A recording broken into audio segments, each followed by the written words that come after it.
Então, olá pessoal, bem-vindos ao primeiro episódio do Talk Meeting. Eu me chamo Juliana e hoje eu tô aqui com a nossa convidada Mariana. Oi, Mari, tu pode se apresentar para nós?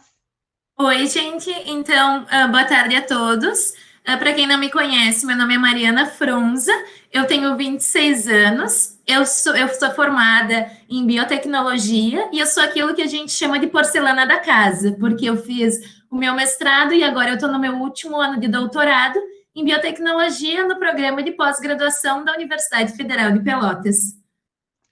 Eu fiquei sabendo que tu fez um doutorado de sanduíche e eu queria te perguntar se tu percebeu alguma diferença entre fazer a pesquisa no Brasil e no exterior e quais seriam alguns pontos que tu gostaria de listar. Então, eu tive a oportunidade de fazer o período de doutorado de sanduíche no Alzheimer Center at Temple University, na Filadélfia, e foi muito gratificante para mim e me acrescentou muito na minha jornada acadêmica, porque é ótimo, né, a gente poder ter essa oportunidade de sair e conhecer um pouco da ciência que é feita em outro lugar. E os pontos, com certeza, que eu senti mais de diferença, que não tem como a gente não citar, é o investimento financeiro, né? Então, como eu sempre digo, a ciência ela é ciência em todo lugar. Então, apesar do investimento financeiro ele ser um estímulo maravilhoso para a execução dos nossos projetos, é sempre importante que a gente seja apaixonado pela pesquisa, independente desses fatores.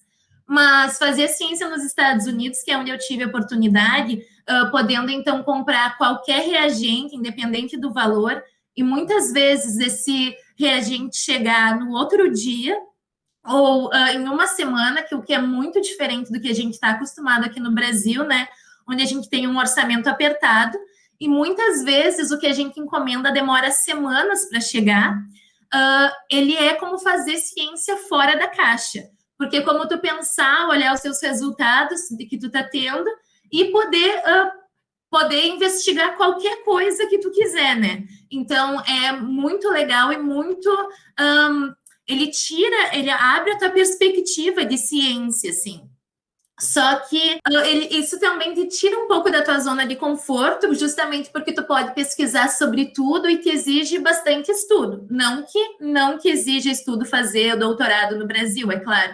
É só porque como a ciência ela é muito flexível e não é nada imutável, né? O que acontece é que tu acaba descobrindo várias coisas e tendo que investigar coisas que tu nem imaginava que iria ter que investigar. Então, eu acho que essa é a principal diferença. Mas outra coisa também que eu gostaria de conversar que muitas pessoas não sabem é que no Brasil o ambiente acadêmico e a formação de recursos humanos ela acontece desde a graduação, né? Então, muitas vezes as pessoas elas têm a oportunidade já de fazer uma iniciação científica e fazer parte de um laboratório já desde o começo da graduação, que lá isso não é comum.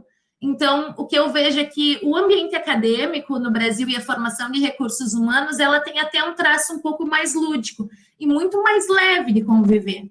Lá nos Estados Unidos, é muita pressão, porque é só pós-graduandos, e o meu PI, que no caso é o Principal Investigator, que é o nosso orientador, ele sempre abordava isso nas reuniões. Por exemplo, isso aqui é como se fosse uma empresa. Eu quero resultados. Eu preciso que vocês me deem esses resultados em uma semana. E a gente sabe que nem sempre a ciência é fácil, né? E é fácil de tu entregar e tu desenvolver um protocolo tão rapidamente. Então, a coisa que eu achava também muito diferente é que é um ambiente muito competitivo e muitas vezes isso é um ambiente muito hostil, o que leva as pessoas a desenvolverem diversos problemas psicológicos por causa dessa pressão também. Nossa, é bem diferente mesmo. Às vezes a gente até acaba esquecendo dos pontos positivos que a pesquisa aqui no Brasil ela traz para a gente. E falando sobre pesquisa, tu pode nos falar um pouquinho do que tu está trabalhando no momento? Então, de um modo geral, assim, a minha tese ela consiste no desenvolvimento de um fármaco multialvo para o tratamento da doença de Alzheimer, através do que a gente chama de desenho racional, que foi um screening virtual, utilizando a ferramenta de docagem molecular, com mais de 35 milhões de moléculas. Então, essa molécula que a gente selecionou, depois a minha tese também consiste em avaliar a efetividade em diversos modelos animais e celulares que vão mimetizar a patologia da doença de Alzheimer. Bem legal. Eu acho a neurociência fascinante, né? Mas eu sou um pouquinho suspeita para falar. E por falar em neurociência, o que te fez por optar por essa área dentro da biotecnologia e alguém te motivou a seguir nela? Isso é tão intrínseco assim a mim que quando eu entrei na biotech eu já sabia que eu queria fazer neurociência. Eu não tinha dúvida nenhuma que era essa área que eu queria seguir. Então, eu lembro que eu fiquei esperando e todo mundo já tinha estágio nos laboratórios e eu ficava esperando abrir a seleção de estagiário do grupo de pesquisa em neurobiotecnologia. E daí, no meu segundo ano de graduação, todo mundo já ficava nos intervalos, já nos seus laboratórios, e eu ficava meio perdida. Daí, quando finalmente abriu a seleção, eu fui, né, com muita felicidade selecionada. E hoje em dia, vocês já sabem, faz um tempão, né, que eu faço parte do grupo de pesquisa em neurobiotecnologia, já fazem 8 anos. Teria algum conselho para alguém que pensa em seguir nessa mesma área? Sim, até eu gostaria muito de agradecer essa pergunta, foi uma das que eu mais gostei, não porque eu seja melhor que ninguém aqui para dar algum conselho, mas porque eu vivi um pouquinho mais, talvez, e então eu queria dizer para vocês que estimulem e desenvolvam o raciocínio científico e adquiram a capacidade de a gente enxergar além do óbvio, porque isso embasou as grandes descobertas da ciência. Acreditem e se dediquem genuinamente no projeto de vocês, mesmo que muitas vezes a gente julgue que ele é simples demais. Sejam curiosos a respeito dele, tenham coragem para desafiar as crenças que já são impostas e resiliência para as inúmeras vezes que tudo parece dar errado, porque vai acontecer com frequência.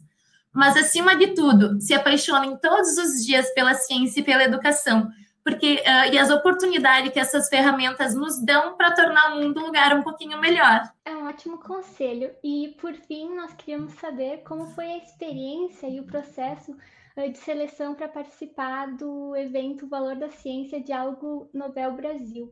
Então, devido ao fato que eu sempre gostei de discutir ciência, e eu fui representante discente por alguns anos, e eu também recentemente tinha ido para os Estados Unidos porque precisava ter fluência em inglês.